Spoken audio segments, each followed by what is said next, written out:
बीवी और बच्चों को मिट्टी में सुलाने के बाद मौलाना गांव क्यों छोड़ गए? गांव वाले रोकते रहे, समझाने की कोशिश करते रहे, लेकिन मौलाना ने एक शब्द भी नहीं कहा।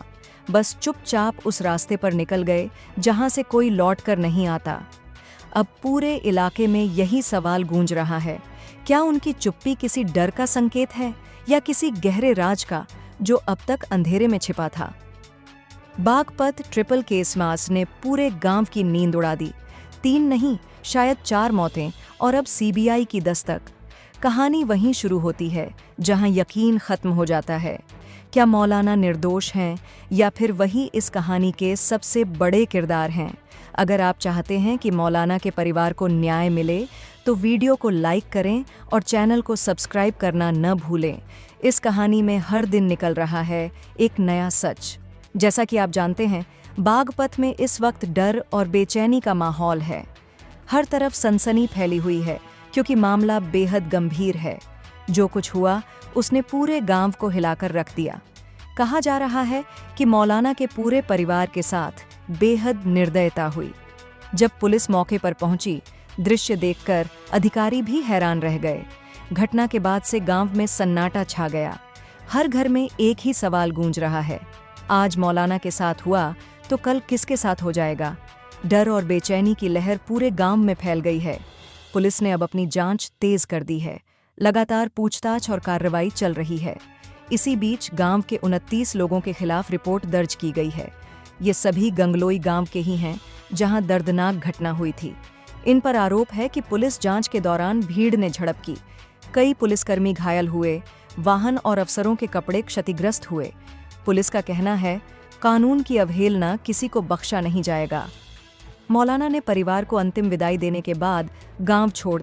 जब पूछा गया, कहाँ जा रहे हैं, उन्होंने कहा, अब इस गांव में मेरा कोई नहीं बचा। मेरी पत्नी और बेटियां ही मेरा संसार थीं, अब वो नहीं रहीं, तो मेरा यहाँ क्या काम? गांव वाले भावुक और नाराज दोनों हुए। उनका कहना था, हम आपके लिए खड़े रहे, पुलिस से भिड़ गए और अब आप हमें छोड़कर जा रहे हैं। मौलाना ने बताया कि वह उस दिन देवबंद गए थे, अफगानिस्तान के विदेश मंत्री से मिलने, लेकिन पुलिस को यह जल्दी वापसी हजम नहीं हुई।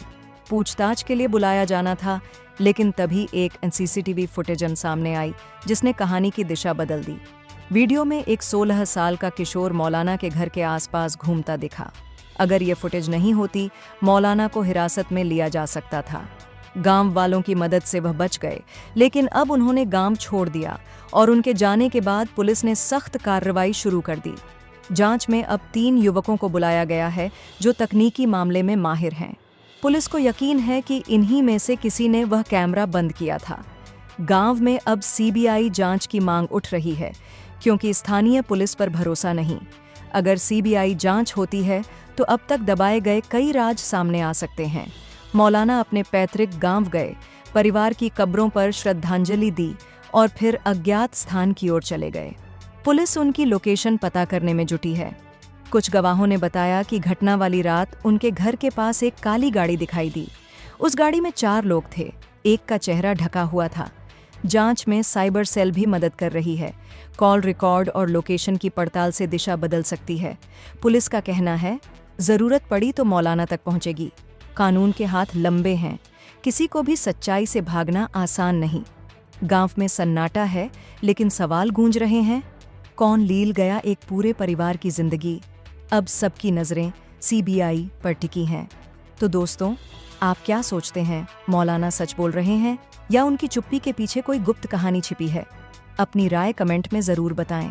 और अगर आप चाहते हैं कि इस केस की हर ताज़ा अपडेट सबसे पहले मिले, चैनल को सब्सक्राइब करें। यहाँ हर खबर सिर्फ नहीं बताई जाती, उसके पीछे का सच भी उजागर किया जाता है।